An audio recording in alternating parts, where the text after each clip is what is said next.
various question types that a test taker must tackle in the IELTS reading module. We will help you analyze and solve each of them in the Clapingo IELTS reading series. Today, we will be looking at the true, false, not given questions. Here, the student has to read a question, compare it with the paragraph given, and analyze whether the given statement is true, false, or not given. Labelled as challenging and difficult, this question type is feared by many candidates, but let me assure you, this is just a misconception. In fact, if you apply the strategy that I'll be sharing with you today, the true, false, not given question is going to be a piece of cake for you to solve. To ace this question, you must first read the question and mark keywords. You could speed read or skim and scan the text and highlight the proper nouns, numbers, synonyms and antonyms of the keywords. Now we perform the steps above just to locate the position of the answer. Once we've arrived at the part where our answer is located, it is time to do some intensive reading and decide whether the answer is true, false, or not given. To analyze this, you need to remember 3 magical phrases, which are complete agreement, contradicting information, missing information. A statement can be answered as true if and only if every single piece of data in the question completely agrees or completely matches the data present in the paragraph. For a statement to be marked as false, a part of the statement should consist of data that contradicts the information in the paragraph. And finally, if any part of the statement comprises of details that are missing in the actual paragraph, then that particular statement or question will be answered as not given, because we don't have sufficient data in the paragraph to judge whether the statement is true or false. Now let's put this strategy to use and solve some questions to demonstrate how it is used. You will be presented with 3 questions and a time of 40 seconds to solve each of them.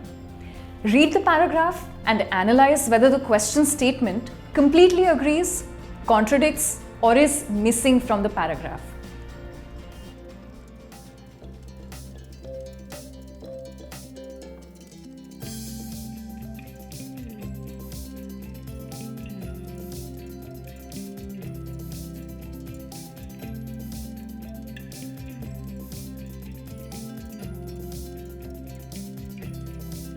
Now here's your question statement. Confidential was first published in the 1950s.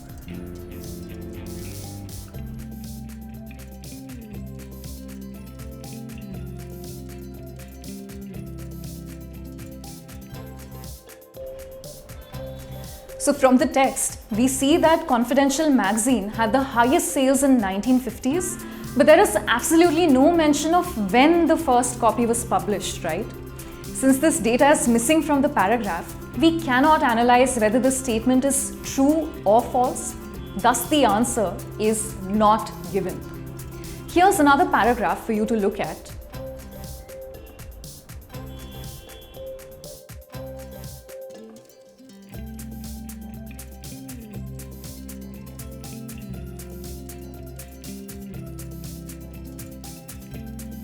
Now, here's your question statement.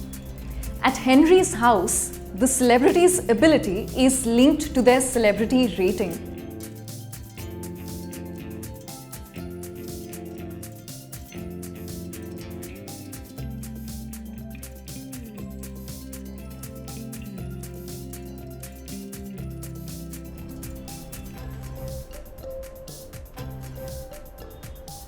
Celebrities' craft, such as singing, dancing, or kicking footballs, has been paraphrased as celebrities' ability in the question.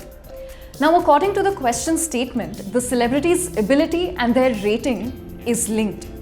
But this is in stark contrast with the data in the para, which tells us celebrity rating has its own trajectory, which means the ratings and a celebrity's ability are not linked. Now, due to the contradicting data, the answer to this question is false. Let's move on to the next question.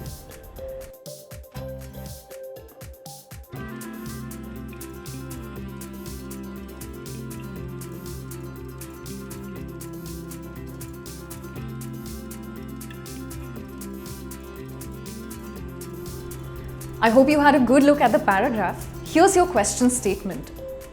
Aaron Spelling has produced many American soap operas.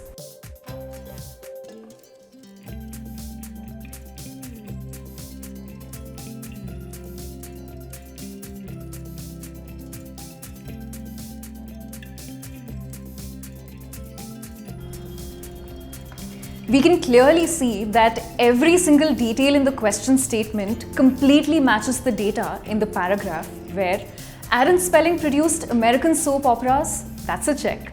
The term multitude of has been paraphrased as many in the question. Therefore, the answer is true.